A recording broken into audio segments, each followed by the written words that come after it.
नमस्कार दोस्तों, हमारे यूट्यूब चैनल सफ़र तक में आप सभी का स्वागत है। दोस्तों, इस चैनल के माध्यम से छात्र जीवन से जुड़ी विभिन्न जानकारियां आप तक पहुंचाई जाती हैं। तो सबसे पहले इस चैनल को कीजिए आप लोग सब्सक्राइब। चलिए देख लेते हैं आज की विभिन्न खबरें क्या हैं। खबरें विस्तार से शुरू हों उससे पहले देख लेते हैं सुर्खियाँ। 12 पदों के लिए सिर्फ 54 दावेदार। ACF-RFO 94 ने किए थे आवेदन। मुख्य परीक्षा में शामिल हुए सिर्फ 54 अभ्यर्थी। बीएड का नया सत्र 2 अगस्त से। SSC आज 14,000 से अधिक परीक्षार्थी देंगे परीक्षा। ऑनलाइन आवेदन 18 फरवरी से बीएड का होगा। शिक्षकों के जनपद के अंदर तबादलों पर अब भी असमंजस। चुनाव व परीक्षा के बाद नया सत्र, बीच सत्र में नहीं होंगे स्थानांतरण। तो चलिए अब खबरें विस्तार से देख लेते हैं। 12 पदों के लिए सिर्फ 54 दावेदार। ACF-RFO 94 ने किए थे आवेदन। मुख्य परीक्षा में शामिल हुए सिर्फ 54 अभ्यर्थी। सहायक वन संरक्षक ACF क्षेत्रीय वन अधिकारी RFO 2020 की मुख्य परीक्षा शनिवार को शुरू हो गई। इस परीक्षा में शामिल अभ्यर्थियों के लिए चयन के अवसर और अधिक बढ़ गए हैं। परीक्षा के लिए पंजीकृत 94 अभ्यर्थियों में से केवल 54 परीक्षार्थी ने मुख्य परीक्षा के लिए पहले दिन अपनी उपस्थिति दर्ज कराई। इस परीक्षा के तहत 12 पदों के लिए अब केवल 54 दावेदार रह गए हैं। इस भर्ती परीक्षा में ACF का कोई भी पद नहीं है, जबकि RFO के 12 पद हैं। ACF-RFO 2020 की प्रारंभिक परीक्षा में 180 अभ्यर्थियों को मुख्य परीक्षा के लिए सफल घोषित किया जाना था, लेकिन मुख्य परीक्षा में शामिल होने के लिए केवल 94 अभ्यर्थियों ने आवेदन किए थे। शनिवार को परीक्षा के पहले ही दिन 40 अभ्यर्थी अनुपस्थित रहे, जो अब दौड़ से बाहर हो चुके हैं। मुख्य परीक्षा में इंटरव्यू के लिए एक पद के मुकाबले 2 गुना अभ्यर्थियों को सफल घोषित किया जाता है। ऐसे में परीक्षा में शामिल हो रहे तकरीबन आधे अभ्यर्थियों का इंटरव्यू के लिए चयन होना तय है। फिलहाल परीक्षा 26 फरवरी तक चलनी है।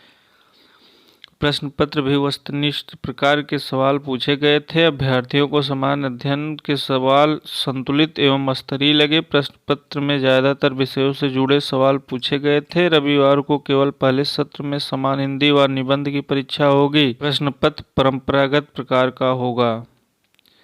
तो UPSC जो वैकेंसी निकाला था 180 पदों के लिए वैकेंसी निकला था, जिसमें सिर्फ 94 अभ्यर्थियों ने मुख्य परीक्षा के लिए आवेदन किया था। लेकिन मुख्य परीक्षा के बाद जब कल से परीक्षा का शुरुआत जो हुआ है, उसमें सिर्फ 54 अभ्यर्थियों ने पहले ही दिन अपनी उपस्थिति दर्ज करवाई है। लेकिन फिलहाल अभी परीक्षा चलेगा कुछ दिनों तक।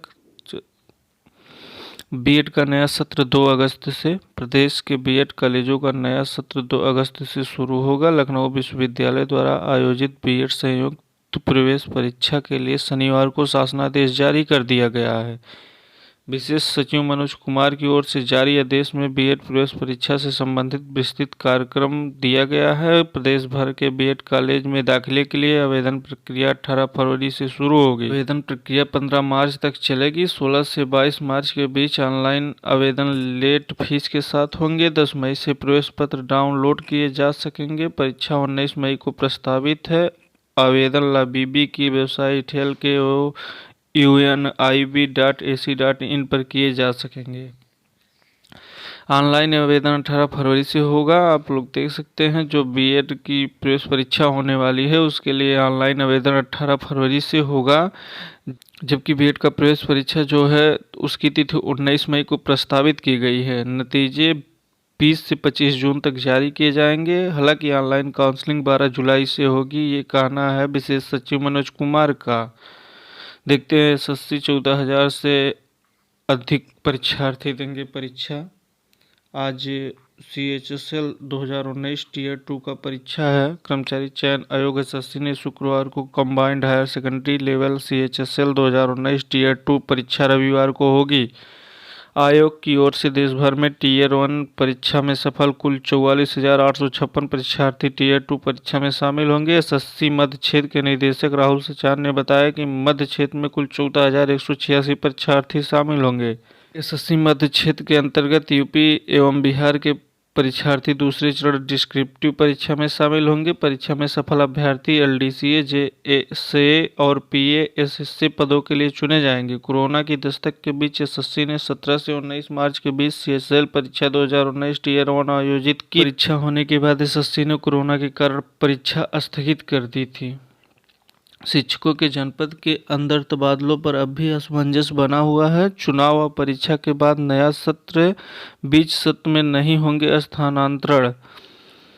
बेसिक शिक्षा परिषद के अंतर जिला तबादले की प्रक्रिया इसी माह पूरी होने जा रही है, लेकिन जिले के अंदर तबादलों पर अब भी असमंजस बना हुआ है। शासन ने जिले के अंदर तबादलों का निर्देश दिया था, लेकिन अगले महीनों में पंचायत चुनाव और यूपी बोर्ड की हाई स्कूल व इंटर की परीक्षाएं हैं।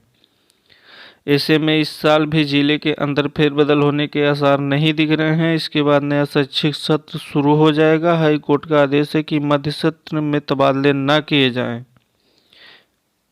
परिषद के प्राथमिक व उच्च प्राथमिक स्कूलों में तैनात लाखों शिक्षक लंबे समय से जिले के अंदर फेरबदल की उम्मीद सजाए हुए हैं। शासन ने 2 दिसंबर 2019 को अंतर जिला तबादले की जारी शासनादेश में लिखा था कि इस प्रक्रिया के पूरा होते ही जिले के अंदर बदलाव किया जाएगा। दरअसल एक ओर जहां विद्यालयों में छात्र शिक्षक अनुपात गड़बड़ है, तो वहीं बड़ी संख्या में शिक्षक भी एक दूसरे स्कूलों में जाना चाहते हैं। आवंटन के बाद पारस्परिक अंतर जिला तबादले की सूची जारी होगी। पंचायत चुनाव की अधिसूचना किसी भी दिन जारी हो सकती है। यूपी बोर्ड और सीबीएसई बोर्ड की हाई स्कूल व इंटर परीक्षाओं की समय सारणी जारी हो चुकी है।